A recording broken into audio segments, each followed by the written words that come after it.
友们，大家好，欢迎大家来到天津卫视大型情感节目《爱情保卫战》。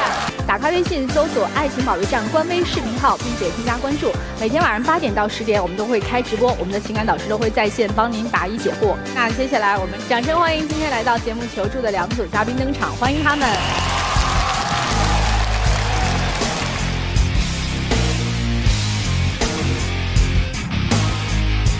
本期第一对情感嘉宾李先生，42岁，来自天津，专车司机；高女士，43岁，来自天津，房产销售。他们究竟遇到了怎样的情感困惑？你觉得对方在乎你吗？他有点在乎过头了，都40多岁的人了，还那么不稳重，都没磨合好就想跟我结婚，就像完成任务一样。我觉得他一点都不在乎。咱作为男的，主动一点，多付出一点，我觉得应该的。但是架不住他总往后躲。你怎么看待这段感情的？现在我俩谈得很别扭，我经历过失败的婚姻，我明白靠谁都不如靠自己。对恋爱我不奢求什么，只求相处的舒服。说实话没法看，开始我觉得俩人应该双向奔，但现在他天天嫌弃我做嘛都不对，说白了他就没把我放在心上。这个女士是有过一段婚姻经历的，是吗？对。您有孩子吗？有。孩子跟着谁呢？跟着我。您跟前夫分开大概有多久了？分开1年多了吧。李先生呢？您有过婚史吗？没有，我是单身。你们2个人现在是在谈恋爱，对吧？对。谈了多久了？不到1年吧。谈的过程当中，这看出来了，出了点问题，是吧？对，因为我们是经过朋友介绍认识的嘛，说他这个条件也挺不错的，就说也挺会照顾人的，也挺善良的。我说行吧，我说那就跟他相处一段时间看看吧。然后就说我俩相处了这个也不到1年的时间吧。他其实这个整体条件其实也还不错，但是就是有时各方面都是挺小心眼儿的，而且就是说跟我在一起总是催我要跟他结婚。谁催你结婚了？我让你给我看个房子就催你结婚上。就是我们俩相处1年了嘛，我就是买一套房子。您买这房子跟他有关系吗？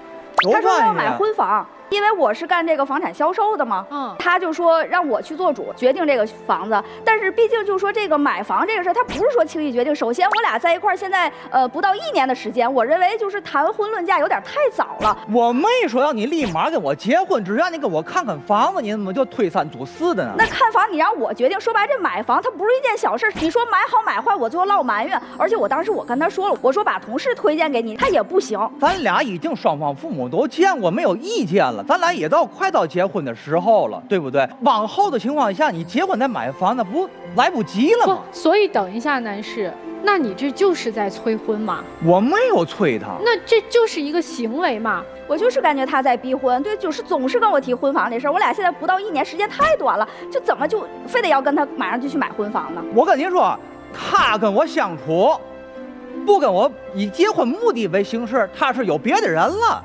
你为什么这么说呀？你看见啥了？还是发现啥了？我有证据。证据在哪儿呢？证据是嘛呢？那天下午我们俩约的是看电影去啊。突然间他给我打电话说去不了了。我说怎么去不了了呢？他说我单位店里头加班，我加班，咱既然加班去那个工作干，我就当天想给他一个小惊喜。我那天现学了一道菜，宫保鸡丁，我又买了一个大榴莲，我给他送去了。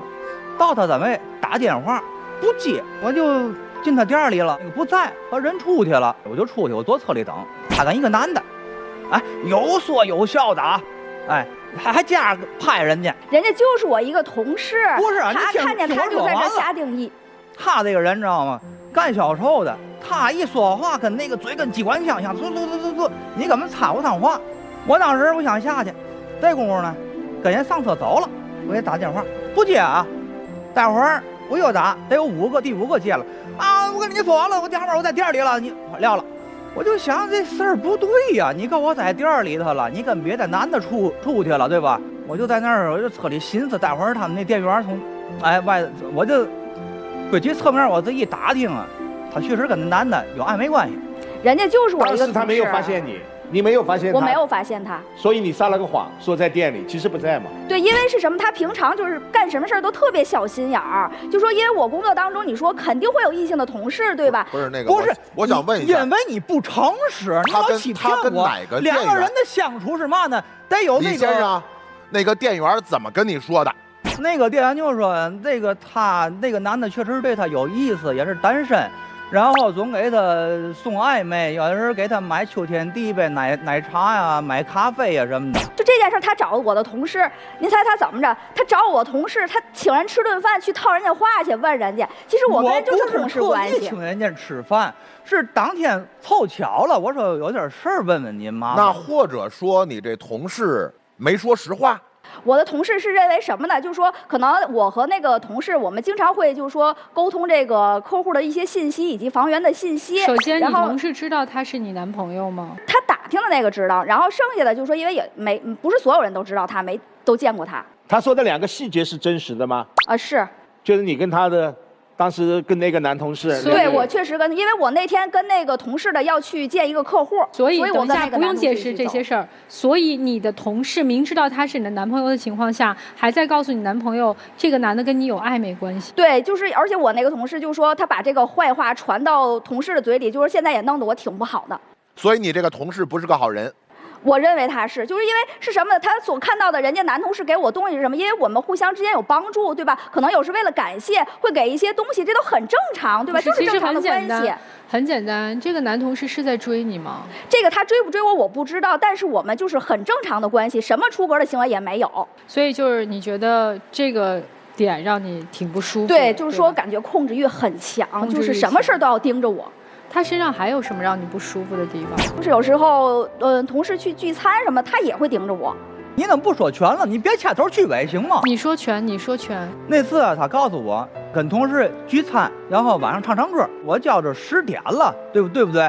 然后我问问他是到没到家，如果是没到家的情况下呢，我去接他去，因为毕竟大晚上的喝点酒啊什么的，那在所难免。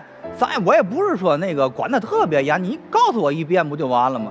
然后还是一样打电话不接，我知道他唱歌的地点，我就去那KTV门口等他去了，我都没进去，我也没打扰他。然后你果不其然，坐人车又走了，我就给打电话。不接，给我摁了。那天吧，我们正在那谈正事儿了，我这电话一个接一个响，打第一个我没接，第二个我没接，第3个我没接，他不停的打，最后我一看这通话记录，给我打了10多个，索性我直接就关机了，知道吗？直接太烦，我跟人在那谈着事儿了，他影响我工作了。你工作接个电话都不行吗？我工作我就是说接电话，就是说很正常，但是就是说我只要是在有任何他要听到异性的行为，他就很小心，就是让我很受不了。你说他控制欲强，小心眼儿。你们2个人交往的过程当中，其他的细节上有什么小心眼的表现吗？我们之前就说去那个网红餐厅嘛，吃饭嘛，然后当时那个餐厅他就说比较适合拍照打卡嘛，因为那天是节假日，人也比较多，当时就说那个道具也不是很全，然后他这一下就急了。我告诉你啊，你说话你别掐头去尾的，拍照也是你爱拍，他有一个习惯，吃饭时候啊，先朋友圈先吃。那天这地儿也是他选的。人家那个网红宣传的是嘛呢？这个碟子是错层的碟子，拍出来照非常的好看。当时呢没有呢，他就问那个服务员说：“你这个为嘛这个没有了呢？”啊，今儿个那个人多，那个碟子没了，就这个。然后我一听这个，跟他这样说话，我作为他男朋友，我就问我你们这样说话呢？你因为是服务员的态度问题，对吧？你觉得冒犯到你女朋友了？对，但是人家当时服务员，人家也知道这个情况，跟我们赔礼道歉了，然后就这么小心眼，跟一个女的似的斤斤计较。我跟你说啊，他这个人，你反正都是他的理儿，你怎么做都不对他心的，都是不对。就是你觉得这女朋友挺难伺候的，说白了是吧？倍儿刺儿。您别看他现在在这儿装清高，好嘛，人模狗样的。我跟你讲，他背后那姐妹们也不少呢啊。平常他这个人就是爱爬山，认识一个小驴友，然后因为那个女驴友的话，她不是咱们天津人，她是北京人，结果后来啊，特意来到天津来找他来了。人家是往天津出差来的。人家是在群里发了一个位置，说这地方哪有健身房。我一看正好平时离的那个健身房比较近，我就说离我那儿近。是这么着，我们一块儿约了一个健身撸铁，别的嘛也没有。那怎么就这么近，偏偏约到他门口？你说天津是这么多酒店了，怎么就偏偏约到他的门口？我给你看微信不就完了吗？没跟你认识之前我们就认识。我们是嘛呢？那回他那个爬山时他崴脚了，我给扶了一下，从那以后我们就成为朋友了。当当时他们旅游不是他俩单独去的，好多人一块去，怎么就他非得上前去救去呢？我站旁边了，你站旁边，那还不是因为长得好看，这沾花惹草的习惯又犯了啊？这是一个妹妹啊，还有个姐姐呢啊，好吗？那姐姐更要命的那个姐姐，哎呦天，每天打电话，一口一个姐姐，一口一个姐，那叫甜啊！不是，你是天津人吗？天津人跟女生叫姐姐，这不很正常吗？我也是天津人啊，你也知道，天津人喊姐姐对吗？姐姐就一声对吗？他那姐姐那个甜，姐姐姐姐好，姐姐长，姐姐短，那能一样吗？跟这天津话的姐姐，人家比我大，我可不就喊姐姐？那你那语气都不一样。说白了，人家都50多了，说白了，我跟那姐姐根本就不可能。你跟他认识多久了？5年吧。你们是什么样的一种关系呢？就是我们偶尔的一块儿爬个山啊，是什么？就这个，就是爬山时。对。有一个我很关注的问题，就是女士因为有一个孩子嘛，孩子而且是跟着你，对，孩子跟他有接触吗？平常会跟他接触。你孩子多大呀？11。男孩女孩？女孩。11岁的女孩对他的印象怎么样？对他还可以吧。他们之间的相处怎么样？还是比较不错的。男方，你跟他的孩子相处起来感觉怎么样？孩子挺耐人的啊，孩子也跟我挺好的。他有时跟我念3念，我这有时一忙啊什么的接不了孩子，孩子又在传达室里等。我说我家我给你接去，我孩子你接干嘛？不是不让他接这个孩子，因为是什么？首先我俩在一起不到1年的时间，因为孩子跟他接触时间会更短，尤其我家里是个女孩，对吧？你说跟一个陌生的一个叔叔接触，肯定是需要时间的，对不？我觉得就算时间很长，也尽量不要让他单独去接孩子。是，但是孩子就说跟他在一起吧，关系也是挺不错的吧。然后，就是孩子这儿没有什么太大的障碍。那还有接下来的一个问题了，如果你们走在一起，你没有结过婚，没有自己的孩子，你现在这么着急结婚，是不是为了想要尽快有一个自己的后代？啊，对，是要自己的孩子是吧？对。女士，你还生吗？我不想了。那今天来这儿的目的，你们需要解决什么问题呢？我就是感觉吧，就是说他给我的这个压力挺大的，总是在逼我结婚，这种方式相处起来就是感觉很别扭。如果他不逼你结婚，你要继续相处吗？可以相处，然后就说相处一段时间，最后再谈这个问题，因为现在不到1年，就是太快了。好，如果他现在目的就是要结婚，要生孩子，不想再要了。来，男士，如果这个女人她同意结婚，但是不同意要孩子，那就算了吧。那就算了是吧？好，那接下来咱们就问问同样来求助的小薇和小徐，21岁、22岁2个小朋友，你们听完以后，觉得这大哥哥大姐姐的恋爱之路怎么样啊？其实我挺能理解这位大哥的，因为可能他确实没结过婚，没经历过就是这种爱情比较稳定的这个阶段。我觉得这个大哥做出的很多行为都是在保护这位姐姐。我觉得男生给女生的压力太大了，如果是我肯定接受不了这样。而且一边又说想和我结婚，然后呢又身边有那么多异性，而且女生已经明确的提出来，她不想要那么多的异性的搭子在男生身边，然后她还是没有改变，我就觉得不合适。好，那接下来我们来听听各位老师们怎么说。于老师，男生他的举动确实让你有不适感，我认为他倒不是控制欲，是在乎过度了。他想彰显自己的身份，他现在43岁了，所以他急。他也知道你和他几乎同龄，如果再拖下去，哪怕你想要孩子，身体都会不允许。但是你不理解，一个才从失败婚姻当中走出来1年的女性，她因为经历过一段失败的婚姻，她会非常的慎重，她不同于年轻人恋爱。我认为她的冷静理性是值得尊重的，她是不想再在婚姻感情当中去受伤的人，所以她会犹豫，她会徘徊。更关键的，因为这个年龄的恋爱是非常现实的，离异带孩没事，但是他要自己的孩子。你在这一点非常清晰，我不会再要自己的孩子，所以仅凭这一条，你们都没有办法走下去。所以认清现实，我们友好的分手，这是最好的选择。你们俩在一起还不合适，分得越早越好。为什么？首先，你这个孩子问题就解决不了。你是不愿意生了吗？他是必须生。你们这里有个巨大的分歧，而且这个分歧呢不是其他所能替代的。第二个理由，女士，我可以告诉你，你是呢他众多目标之一，不是唯一。他这么多年来，从20多岁到现在一直在挑，一直在选。我可以大胆的预测，你是他众多挑的过程中的之一。因为他现在和姐姐妹妹还剪不断理还乱呢，你这种情况下怎么结婚啊？第三个理由，你们双方都不信任，你们双方的信任体系崩塌了，你们情感方面的、经济方面的、情绪价值方面的，你们都不信任。你说你们这婚怎么结呀？所以我今天就把话给你挑明了，因为你们之间的矛盾诉求它不可调和，所以分得越早，对你们双方越好。好，谢谢任律。那么大家如果想要了解更多关于任占敏律师的这个观众朋友们，大家可以找到任律的方式非常的简单啊，只要去搜索或者关注我们北京冠岭律师事务所的微信公众号就可以了。那么同时呢，也可以有法律问题向我们的任律去请教。男生步步为营，目的性太强了，就是要结婚，你是他一个结婚的目标，但是他结婚是带筹码的。就是你必须要生孩子。我觉得你们俩谈了1年恋爱，连这事儿都没谈明白，我不知道你俩谈啥呢。这个女士都42岁了，你找她的时候，你要求她为你生儿育女，你要考虑这个年龄是否符合实际的情况啊。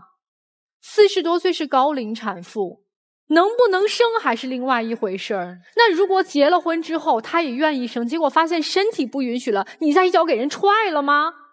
这边有男同事的暧昧，那边有女搭子的来回的线下见面，所以你们俩都没有认真对待这份恋爱，谈什么结婚呢？看什么婚房啊？就都不把这件事儿如果当回事儿的话，那就没有这个必要浪费彼此的时间。不是说我必须要有个男朋友，或者我必须要有个女朋友，我这个才算是一个完整的生活。你可以自己一个人好好带娃，你也可以继续享受你单身去跟搭子们过的日子啊，对吧？只不过我估计男生家里面催得太厉害了，爹妈催啊，家里面这个亲戚七大姑八大姨也催，行了行了，我给你们领回来一个啊，你们别催了。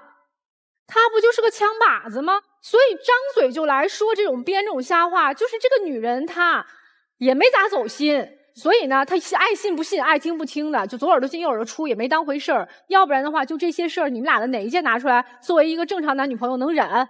看见你跟异性在一起，晚上骗他说你在单位加班，其实出去了，去哪儿不知道，电话就不接了。你觉得这作为一个男朋友能忍吗？早跟你分了。同样的，一个从北京来的线下的朋友就约他去健身房，你作为一个女朋友能忍吗？你也早分了。你们俩为啥不分？因为彼此都没那么在意。所以很简单，40多岁了，好好认真对待生活吧，不合适赶紧分手，别浪费时间。不是，我为什么不能把40多岁的日子过得挺开心的呢？那可以，别着急结婚不就完了吗？对，别霍霍别人，好好谈恋爱不就完了吗？我跟你说，你们俩能适合在一块儿谈恋爱，对自己不较真儿，对对方也就不会那么较真儿。我能晚上在歌厅10几个电话看见不接，当然我在谈生意嘛，一定是在谈生意嘛，我也就能容忍。他跟别人上健身房，当然一定是来出差遇巧了吗？我能明明不在店里，我就告诉你在店里，我就能容忍。那是个大姐还是个什么关系？可以。所以以2位的情感状态，2位特别适合在一块儿谈恋爱。因为我看了这个高女士，您那么想结婚吗？我不想结婚。对呀，她根本不着急呀。对，她就是在逼我，而且我俩相处时间也短，才不到1年。大家一块儿谈恋爱不好吗？你着急是吗？肯定我家里他是真不着急。那算了，这恋爱没得谈了。你这事儿，那着急咱就别老登山去了。要着急的话，咱就首先对自己较真儿，才能跟较真儿的人谈恋爱，跟较真儿的人谈恋爱才能结婚，对不对？要不双方都这么随随便便的不较真儿，你结了个婚也就是张纸啊，那不是埋更大的雷吗？对吧？你要真着急，我刚才问了那高女士，你着急吗？我不着急。我着急，家里也比较催。你看，下一句来了吧？我家里就他着急的原因是家里，那不合适嘛？那这真恋爱都没法谈了。我看到的不是你们2个人多么舍不得对方才走到这个舞台上，这根本就是一场纠缠。你们不是舍不得对方，你们真正舍不得的是自己外面的那些可以让你们获得自由感和自由选择的那些人。有朋友，有搭子，有同事，有追求者，那才是你们真正舍不得的东西。所以你们骨子里都是向往自由的人。所以我觉得男生，也许你真正应该对话的是你的爸爸妈妈。你在这个年纪，你应该清楚地告知他们你想要的人生是什么样的。你不是让他们去活成他们希望的那个样子，或者你有你选择的权利。因为你的人生，包括你走进婚姻还是不走进婚姻，那是你自己以后要担负起来的。你的人生不是为了给他们去实现他们的梦想、他们的愿望。当然，孝顺是另外一回事儿，但是不能以你的幸福为代价。之所以会纠缠在一起，其实我更多觉得你们都以为对方会是自己的那个退路，但其实谁都不是退路。他俩就适合当个搭子，一块玩啊，或者一块干什么。你俩能追求自由的这份本心，会让你们俩应该会很自由的在一块享受那种朋友似的，甚至有点像是闺蜜式、兄弟式的那种生活，没有什么边界感的生活，那才是你们现在想要的。所以他知道他要什么样的人生，至少最近短期之内他要什么样的人生，你却需要去克服你现在面对的难题，不是跟他要答案，而是跟父母坦诚的去告诉他们你想要的人生是什么样，让父母去接受你的人生选择，尊重你作为一个人，你有你选择人生的权利。我觉得这个好像才是我们给现在的这段关系找到的一个出路吧。我们该说的也都说完了，接下来你俩坐那儿休息会儿，咱听听第2组嘉宾的故事好吗？好，谢谢2位，来请2组嘉宾交换位置。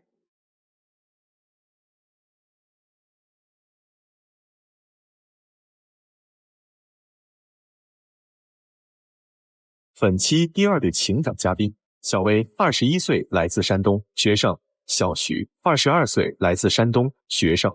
那么他们又遇到了怎样的情感困惑？你们感情遇到了什么问题？我之前是有点中央空调，但我知道错了，也在尽力弥补了，但他对我没有以前那么热情。他总不在我身边，他会照顾别的女生情绪，但我遇到危险时却总让我自己解决，他还说我矫情。你觉得你们的感情能继续下去吗？我觉得能，我们都在一起4年了，还有了房子，马上就能从校服到婚纱了。只要他肯给我机会，我会努力弥补之前的错误的。我不确定，他没有给我足够的安全感，现在做的这些不足以让我和他坚定的走下去，还得看他表现吧。情感问题无人倾诉，渴望专业的解答与指引，即刻打开微信，扫描屏幕2维码，添加爱宝小助理的微信号。每天晚8点，微信视频号官方直播间，资深情感导师暖心陪伴，还可以获得专业律师的专属服务，为您的情感保驾护航。让我们祝您解锁生活幸福秘籍。男生自己说自己有点中央空调，对，这为什么这么说自己呢？因为我们毕竟在一起很久了嘛，然后之前我也犯了包括让他很没有安全感的一些事情，也是意识到了自己的这个错误。那这些事儿谁讲啊？我来讲吧。啊，行。就这第一件事吧，得从前年开始说起。我们当时刚在一起1年多，然后是情人节嘛，我们正打算出去玩呢，结果我前女友突然发了一个视频过来，是我和我前女友最爱听的一首歌的 MV。然后他自己自编自导自演的一个 MV， 然后拍了很多我们一起去过的一些地方啊，还有很多画面，然后我就很怀念那个时候的感觉嘛，然后我就把那个视频收藏了。然后呢，我前女友又跟我说她想跟我复合，我就跟我前女友说，至少我跟我现在女朋友已经在一起1年多了，我不能说再去和你复合这个样子。她就心里有点不舒服。你还说了一句，你还说什么我心里还有你的位置。我是不想让人家女生那么心里不开心嘛。那我呢？那你把我放在什么位置上？但我最后也是明确的拒绝了他呀。然后过了1年吧，然后我们当时第2年去成都上学了。然后我前女友，我不是把她拉黑了吗？她又找了别人的手机号来跟我打电话。她跟我说她来到成都了，要我去跟她见一面，断了这个念想，要不然她就不回去了。因为他也在念大学，他在山东那边念大学。然后我当时就想着，见我一面，要不见我一面，他就不回去了。我说总得去见他一面吧。然后也是情人节前后吧。你把我又放在哪里？哎呀，当时我不是先陪了你吗？七夕的时候，陪完你之后，对，人家在七夕又来找你，你不知道他什么意思吗？我后面我带了我们两个的一个共同朋友，然后一块儿去的，跟他刚好是中午吃完饭之后，跟他把事情都说清楚了。然后他也就是真的回山东了之后，我们也彻底就是没有什么联系了。那除了前女友，是还有其他的女孩吗？我觉得那个也不算是一个事情，就是当时我大四了，大四上学期我们要实习要找工作，然后我呢比较喜欢我学的这个专业嘛，我就找了一个剧团，是那种戏剧演员嘛。然后这个剧团呢，他就得时不时的去外地进行一些巡演。然后有一次吧，我们去武汉巡演，是一行是4个人，3个男演员1个女演员。我们3个男演员就在酒店里正排练呢，然后呢，我女朋友就来电话了，打了个视频过来，然后我当时还在工作，我就一开始没太想接，我怕影响工作嘛。不是你说我想什么时候打就什么时候打，然后你现在又成你不想接了。不是我接了，我后来还是接了嘛，我给他看了一下周边的环境，他也是确实放心了，然后我就把手机放在那儿了，我也没有给他挂了，然后我们就继续排练了。结果排练的过程中呢，我们另一个女同事过来了，她就进到我们这个房间里面来了，然后我女朋友听到女生的声音，她就突然很不开心。然后说要跟我吵架，说你们会不会有什么呀？你们这个……那我能开心起来吗？那个女生直接就是把手机抢过去了，然后抢过去之后开始对着自己拍，然后呢穿的什么样？穿的是个那低领的浴袍睡衣，进到都是男生的房间里面，说是排练，这合适吗？而且你先别说话，而且他还开始介绍他们这谁谁谁演谁，这谁谁谁演谁哦，我男朋友是他们队里的开心果，又怎么着？开始给我介绍起来了。就那女的她自来熟，跟你还聊挺好。我觉得她肯定也是怕我们之间误会嘛。当时咱俩不是正在吵架吗？而且她穿什么衣，我又不能左右她的想法，她穿什么是她自己的决定。这样整的好像她才是你女朋友一样。她拿你手机的时候，好像也不用经你同意。当时一个女的拿你的手机不用经你同意。当时我们俩，她听到那个女生的声音，她要我把手机照那个女生给她看一下。当时我心里觉得，我直接把手机对着人家拍，我觉得不太方便，不太礼貌。然后那所以人家就直接把手机抢过去对着自己拍啦。然后咱们就吵架了嘛，吵架了，他肯定也是觉得，因为他吵架了或者怎么样的，觉得误会，他就把手机抢过去说了。然后我又在气头上，我也挺生气的。然后我就说，那你们俩说去吧。那女生还自称说是什么他的铁哥们儿什么那种的。而且他不是只对我这样，他对我们剧团里每个男生都这样。他是普通同事吗？那他还给你发自己自拍干什么？问你好不好看？那我不知道，我就是正常应付他的回复嘛。我就正常同事之间，而且我们在一个剧团工作嘛，我不能跟他说直接撕破脸皮，就是因为我们还要演同一个戏，而且我们是对手搭档。就是一个女孩给你发自拍照，问你好不好看这事儿，如果中间之前没透露点什么，就是那种放出点那种什么信号，你说这女孩有病啊？就可能就是确实是对我有点意思或者怎么样的吧。哎，这是重点。我唯一对她有的一次回应是，当时我过生日，正好在演出，演出完了之后，那个女生送了我一个我最喜欢的歌手的一个亲笔签名的专辑，但是我又觉得吧，我收了她这个礼物会不会释放什么信号啊？但是我非常喜欢那个礼物，我实在受不了了，我就把那个礼物收了，然后她就……你前面还做这么多铺垫，你当时你就直接收了，好吧？但是我确实我对她没有任何的这种示好的信号，但你也明白收了以后的后果。对，但我确实非常喜欢那个，因为它的效果达到了。你就是非常享受，又有女朋友，还有另外一个女生追求你的这种感觉。没有，后来我就不在那个剧团工作了。你不是老想我出去跑外地巡演，我就找了一个只在成都本地演出的一个剧团，我就不在那儿工作了。还有其他中央空调的事儿不？中央空调都没了吧？后面的事儿就是一些其他的事情了。大3那学期结束了之后，我们大4要实习嘛，然后我女朋友她妈妈为了我女朋友实习方便，就跑过来在成都给她买了个房子。然后给他付了首付，而且还给了他20万块钱，说让他去把这个装修也弄了，因为他妈妈是山东的嘛，他不方便一直待在这儿，就让他弄。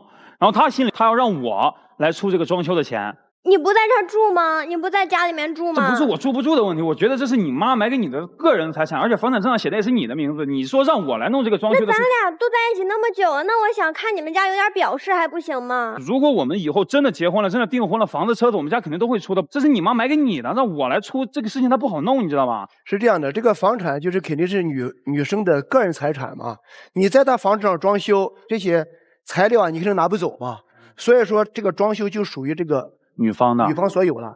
这法律上叫什么？叫天赋。它风险在哪？风险就是你将来想主张你的损失很难固定，你需要评估。你比如说，你当时装修10万块钱，你走了之后，女方给你补偿的话，按什么标准给你补啊？是按6万还是按8万？那么在司法实践中，对这种案件的话，有约定按约定，没有约定的话，评估。那有的时候评估出来的话，那个有的时候值不了多少钱。你们现在还没有到谈婚论嫁的时候，是吧？我觉得有点早。但是我们2家都见过，然后说可能你们虽然见过，但你们没有到这个结婚的实质性阶段。我们也谈了4年多了嘛，但是后来也是确实架不过这个情况，最后还是问我妈要了钱，把装修的这个事情都弄了，也都是按照她的喜欢弄的这个装修的这个房子。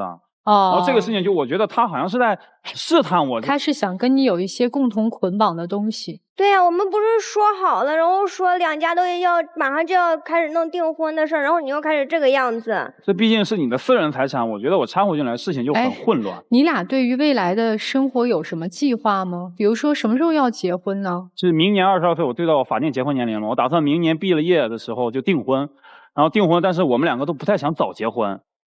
我们2个都想着等25岁、26岁这个样子再去结婚。女生刚才短片里面说男生遇到什么事情他都不帮你，这个就是他工作上的事儿了。因为当时实习他也找了一份工作嘛，他找了一个在 4S 店实习的工作，他是属于那种直播的那个组的，然后他平常就直播卖这些车。然后呢，他直播间就会有很多奇怪的人进来，说一些很莫名其妙的话，然后他就一有点事情嘛，就要来找我，让我去帮他解决。那你不是我男朋友吗？你不帮我解决，谁帮我解决？我就是想让他帮我在直播间里面怼一些那种提很过分要求的那种人，比如说什么让我跳个舞呀，然后他就不乐意，说这个你找你们的公司4S店直播运营团队啊。这不是我们2个人的工作，这是你自己的工作，你自己出现了问题，那这是我第一次工作，我不知道怎么去处理这些事情，然后我就想让你帮我撑腰嘛。他的性格有点胆小，他很多时候他发生了一些情况，他不敢跟运营说，他只敢过来跟我说，但我又没有办法，我不在那个公司工作，我不知道怎么解决。这个事情不应该是他跟运营说的，除非这个4S店这个直播非常不专业，专业的一定有团队负责，一定会预先判断有可能发生什么情况，要有预案的。或者如果发生主播不舒服的是可以提的呀。对啊，而且有一天他在直播的时候，突然有一个人就顺着那个直播间，他有直播的地址嘛，他就来到这个直播的地方了，然后说要抱他，我听了也很害怕嘛，但是我没办法说立马做出的回应，我立马从我工作人那里赶过来，然后他的经理就来了，就帮他把这个事情解决了。然后那个经理就开始对他借花献佛了，就跟他表白，因为那个经理跟他之前好像有点什么瓜葛，根本就没有你说的这么夸张好吗？而且那个经理是不是最后跟你表白了，说从暗恋转到明恋？我不管你有没有男朋友，反正就明追了，是吧？对，30多岁的一个男，31、2了吧，一个男的说要跟他在一起，不管有没有我的存在。那他的态度呢？他回家之后跟我说，我有点犹豫了，我要不要和你分手，和他在一起？他觉得那个人很有领导力，他说他很慕强。但是我是不是告诉你了？我是不是没有说我先答应他怎么着？我是先跟你说的。那你也说要跟我分手，你很犹豫啊，你就让我就有点骑虎难下了。我说这个女孩好可爱。你希望她干嘛？你告诉她希望她干嘛？我就是想让她能像那种经理，像那个经理一样，然后对我也表现出来，就是让我有安全感。你是不是在激将他呀？像一个大英雄一样。你根本没想和那个人在一起。对，你认为你经理追你是安全感啊？他有那种处理事情的能力，因为他那个经理一直鼓励他，他说，对，然后我说这是他的工作，他工作就是要鼓励。可是你平常就很少夸我呀，那经理天天都说哇你工作的好棒呀，你今天虽然你直播可能状态有点不好，没关系，下来喝点水啊什么这样的，但是你从来不会这样，你只会觉得是我把负面情绪带给你了。工作上的事情我没有夸你，其他的事情我一直有在夸你啊，你每天都问我你好不好看，穿的好不好看，这我都有主动在夸你啊，而且我当时很要面子，比如说你确定跟我分手吗？然后他好像也有那种激将的感觉，他说我确定跟你分手，然后就真的分开了。他就真的我1个多星期联系不到他，他还把我们2个亲手做的那个戒指，我们一起设计的那些很多图案什么的，他给扔到花丛里了。那我不是在气头上吗？我也很要面子，我也给扔了。结果1个多星期联系不到他，他就搬出去了，搬到她闺蜜家住了。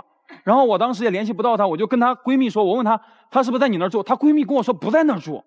后来实在没办法了，我就联系了她妈妈，也联系了我父母。然后他们从山东过来和我一起找，然后最后是我跟她闺蜜说了，然后她觉得这个事情有点闹大了，然后她才后来又和我来和好的。然后我们后来又去找那个戒指也没找到。这个期间有没有和经理好上啊？肯定没有啊！我后面又辞职了嘛，那种工作压力太大了，然后又加上当时心情也不好，又跟他闹别扭，我就不想。你居然不是因为一个主管领导对你意图不轨而辞职，是因为工作压力大而辞职。他平常就是一有点什么出现点什么压力，他不敢给那些上层领导说，他只会来找我倾诉。那我不该找你倾诉吗？你是我男朋友啊。那我也有工作上的问题，我为什么不找你倾诉？我是觉得这是每个人不同的选择。那你选择自己隐瞒，那我就隐瞒；那我选择倾诉给你，你就要安慰我呀。你俩今天谁要来的？我要来的。你要来干啥来？就是我觉得我们之间，在一起4年多了，但是感情没有以前那么好了，好像出现了一点裂缝。我想知道这中间的原因到底是什么，看还能不能和好。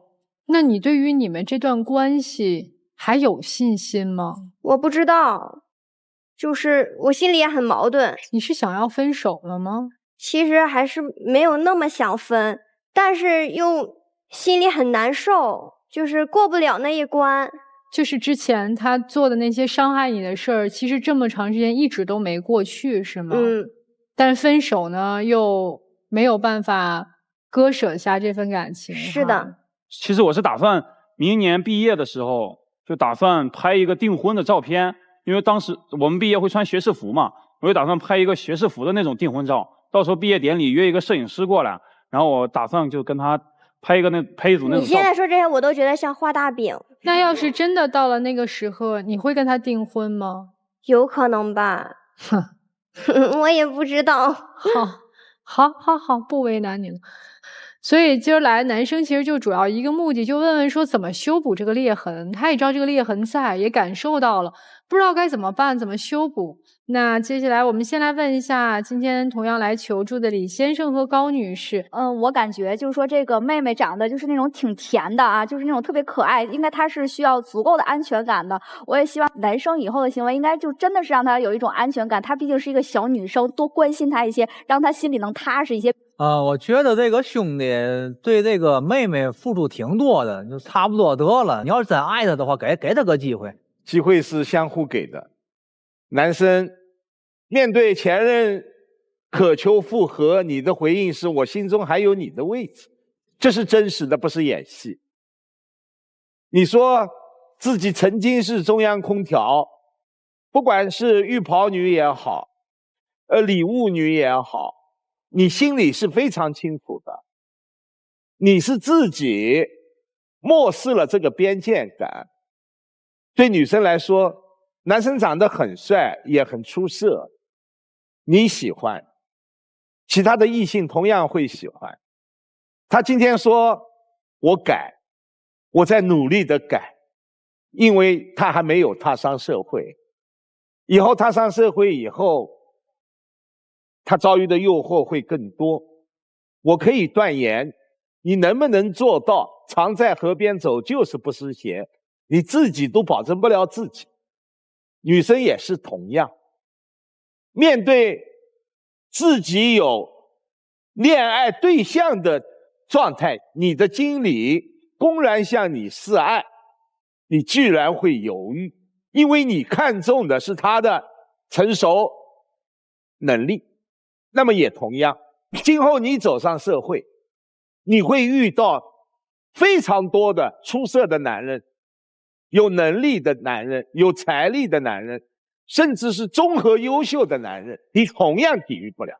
你们两个人在婚房这一件事情上已经表明你们都留着后手。如果大家已经看明白了，看清楚了，也说服不了自己，保证不了自己，那我在想，分手也是一种办法。因为在你们两个人身上，我看不到那种只要我们相爱，其他一切与我无关。你们对周边非常的关注，甚至会影响到你们的感情。刚才他们谈到了信任的裂痕，是吧？我听了一下，这个裂痕呢是你双方造成的，也不单单是这个男方，你包括你们经理的出现，英雄救美之后啊，你内心还是起了一点波澜的，对吧？你在学校的时候，你觉得哎呀，身边你就是这些和你同龄人在一起，但是你将来你工作之后，你踏入了社会之后，那是多维度的，你接触的人的宽度、广度、维度都发生变化，你的择偶的想法随着环境的变化你会改变的。所以说从校服到婚纱很难的。第二点是什么呢？信任一旦出现裂痕啊，再多的解释啊，其实往往都是苍白无力的。即使你行动有所改变，但是信任重建它需要时间和空间的。但是这段时间和空间你们能不能经得起考验，这个我今天不敢下结论，因为将来你们会双方都会有变化。第三点，房子装修了，但是感情的这个地基是不是牢固，是不能像房屋的地基那么牢固，我看还是比较脆弱的，对吧？所以你的两个方向，如果你们选择继续，那好，那你们就通过什么呢？你要带上第一个是你那个什么呀？一个是真诚的情谊，一个法律的这个清醒。你们比如说你们大额的财产该约定，重新把你们之间的恋爱之情、信任之桥把它搭建起来。如果你们选择分开，我也能理解，那么你们就好好珍惜曾经共同的付出，让你们曾经的青春的记忆啊，不要成为以后成为纠纷，对吧？最后和你们分享一句话吧，爱情需要勇气，但是长久的相处需要什么？需要智慧和规则。好，谢谢任律。那想要更多了解我们任占敏律师的观众朋友们，大家可以通过去关注北京冠岭律师事务所的微信公众号和我们的任律取得联系。如果您有任何法律上的需求的话，大家都可以去请教我们的任律。其实你们两个人现在就是处在一个爱不同频的阶段。刚开始女生热情，男生冷漠，现在呢是男生热情，女生冷漠，所以就感觉你们两个肯定都有一种感觉，怎么总错开，对吧？就为什么不是大家都在热情的时候，这样的爱的浓度会让你们两个人彼此感觉都很好？这就是有的时候错过就是错过。我们老说那句话，得不到的永远在骚动。这个人天天黏着你的时候，你感受不到这个人有多好。当这人开始冷漠了，或者出现了一些对你有威胁的人的时候，你慌了。其实你是从什么时候开始改变的？就是那个领导，30多岁的领导一出现，你发现了吗？一下把你的中央空调病给治好了。所以你不是真的意识到自己以前有一些不妥的行为，你是因为你的领地受到了别人的侵犯，你慌了。就他这一下激将法还真给激着了。所以女孩为什么心里面会七上八下的？因为她说不出来哪儿不对，但她知道不对。不对的原因是她知道，就是你做的这些其实就是为了向他展示你比那个男的强。所以你要想一想，你到底是因为爱他，还是为了争个输赢。另外一点，我想跟姑娘说的是，你才20多岁，没有必要在这么年轻的时候去承受情感当中的不忠贞。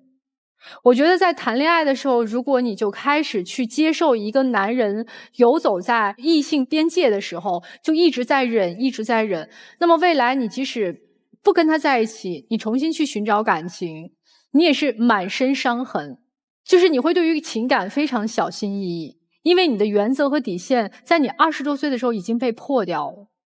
那么未来你的丈夫，就你会有一个对比，你想，我嫁给他了，我曾经为了一个男朋友我都可以原谅他，他是我的丈夫，我为什么不能？就会让你的底线越来越低。所以我现在越来越觉得20多岁的女孩在谈恋爱的时候，底线原则是第一位的。有些事情它不能破就是不能破，这样的话其实是对你自己的一种保护，让你相信这个世界上的感情它是可以忠贞的。我自己的理解就比较的直接，我觉得两个甲方心态在一块儿，他很难合作长久。他总得有个甲方乙方，你们俩都是甲方心态。你就比如说啊，小徐你能适应吗？他当甲方的时候，好多乙方围着他转，哎，睡袍的同学也来了，前女友也来了，好多乙方陪着他转。你也想当甲方啊，你也当过甲方啊。你在那个直播间，有人看见你就说不礼貌的话，有人奔着你们那 4S 店就来了，进来就要抱你一下，然后那个经理噌就窜出来了。经理说：“我不管你有没有男朋友，我都喜欢你，当甲方爽吧？”对吧？你们俩都是甲方，而且这事儿不是今天就结束，除非今天晚上就是咱们突然之间睡一觉起来，第二天变得好丑。他要身高有身高，要样子有样子，很帅啊。你呢，又是一甜妹，也很可爱啊。这个明天早上能变吗？不能。所以他以后一定还有很多乙方围着他转，他就是一个甲方心态，我主动，我高高在上。你也一样，你们两个都是甲方心态，这事怎么合作呀？谁当甲方的时间长啊？他到35岁的时候，你会发现，哎，他怎么那么有味道？他到40岁的时候，你发现，哇，又有味道了，头发里头有白的，开始头行灰了。咱到40岁的时候，那个时候你能觉得还能匹敌吗？你去想这件事情往后走，你还要去适应多少？哎，反正你才22岁，你才21岁是吧？承受不了就分开，因为你记住啊，他身边可能这一生都不会缺乏欣赏他颜值的异性。欣赏颜值追求的是什么？那肯定不是才华。你受得了受不了？不是一回的麻烦，是1回2回3回4回，有可能你人到中年发现，嘿，姑奶奶，我这辈子怎么就没断过这事儿？怎么老有人惦着我老公呢？哪怕他情比金坚，他天天有人围着他转悠，你受得了吗？其实我今天看见你们两个人站在这儿，很赏心悦目啊！你俩一上台的时候我就说，但是一场讲述下来之后，我没有看到真诚2个字。为什么？你们只强调了什么时候订婚，却没有把结婚的那个事情真正提上日程。真正能在爱情长跑当中走到最后的人，你们知道概率有多少吗？很多人跑着跑着就跑散了，那是爱情长跑。因为爱情长跑，我们通常只从一个层面上去理解问题，那就是它会让我有充分的时间去彼此了解、深入磨合，但是它还有另外一个负面，就是它会让你提前进入情感的倦怠期。所以你们谁都没有准备对这段感情拿出一个真正的决策。所以我说这个，我们在这儿说什么呢？没有人在真正的面对这件事情拿出足够的真诚，这是第一个。另外，我觉得一段好的关系，如果你们真的要给自己一段长时间的磨合的话，我们一定要意识到，它是一个去毒的过程，但是这个过程一定要有一个放毒先发生。就像它的魅力，它的中央空调，你的吸引力，你们两个人之间不停出现的各种各样的小问题，包括攻击性，包括彼此的诋毁、故意挑衅，这都是放毒的过程。真正要磨合的是这个过程。有多少人能挺过来？我提醒你们，然后完成去毒。去毒是什么？我们就说到信任嘛。你说有没有绝对的信任？一定有，但那是一个多美好的东西。但是真正成熟的爱情，真正成熟的成年人，可以为自己的人生承担责任和承担决策的成年人，他的这种思维惯性是：我选择信任，我选择相信。为什么会有后者？说我选择信任，因为他有底气，我可以和你在一起，我也可以随时转身离开。人到最后两个人走下来，都是有底气的走在一起。所以信任本身也是一种选择，你有选择信任，也可以选择不信任。信任可以修复，但是要付出很多的努力。像你今天这个态度，修复不了啊。我们通常说一个中央空调的事件，你要用20个，还甚至更多的不是中央空调，以它为唯一的这种事件，才能够划等号。你看，你今天在这里就开始问他，你这有什么好生气的呀？你可能都没有做到，10个都没有做到，你就跟他要结果，这个肯定是不可能的。那接下来就请我们2组嘉宾回到门后想一想。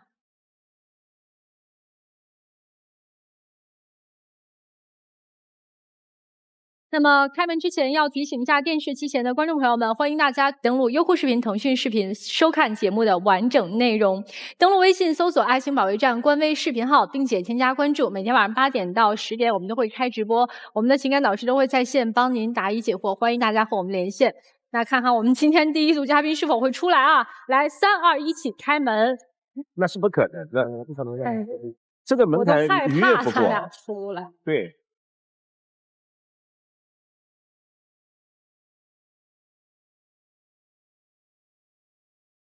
那我们来看第二组这对小情侣，他们是否会选择出来了啊？有情感困惑的观众朋友们，如果大家想要来到我们爱情保卫战参与录制的话，跟我们联系的方式很简单，大家呢通过微信去搜索爱情保卫战官微的视频号和公众号，跟我们取得联系就可以了。但记着啊，我们不收取任何的报名费，小心被骗。来，我们来看第二组嘉宾他们的结果如何。来，3、2、1，请开门。情感问题无人倾诉，渴望专业的解答与指引。即刻打开微信，扫描屏幕2维码，添加爱宝小助理的微信号。每天晚8点，微信视频号官方直播间，资深情感导师暖心陪伴，还可以获得专业律师的专属服务，为您的情感保驾护航。让我们祝您解锁生活幸福秘籍。这个还真说不准，或许他们想挑战一下自己。出来了，哎，出来了。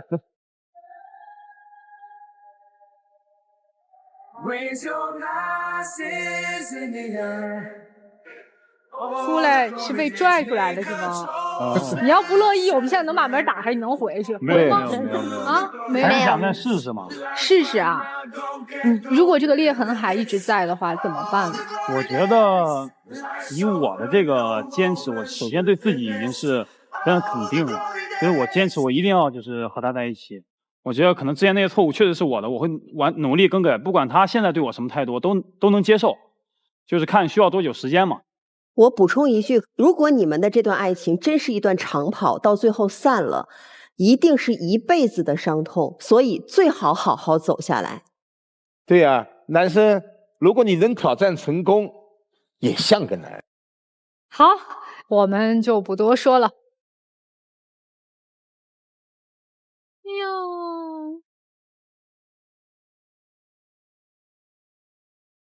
我此时此刻就想说一句：年轻真好，好好的啊！希望你们两个人好好享受你们的情感，然后呢，也好好珍惜彼此，祝福你们，谢谢。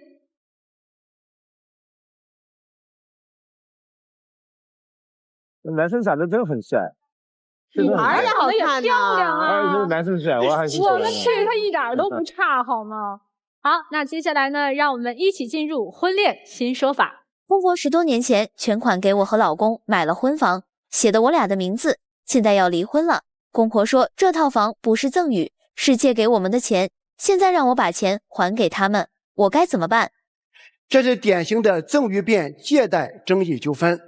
目前来看，您公婆的主张很难成立，原因是：第一，房屋登记在夫妻双方名下，并且发生在婚姻关系存续期间，通常情况下会认为这是对夫妻双方的赠与。第二，您公婆主张是借款，就需要提供举证责任，必须提供充足的证据，比如夫妻双方出具的借条、明确的还款约定、持续催收的记录等。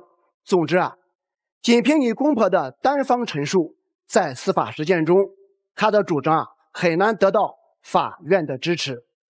我们下一期再见。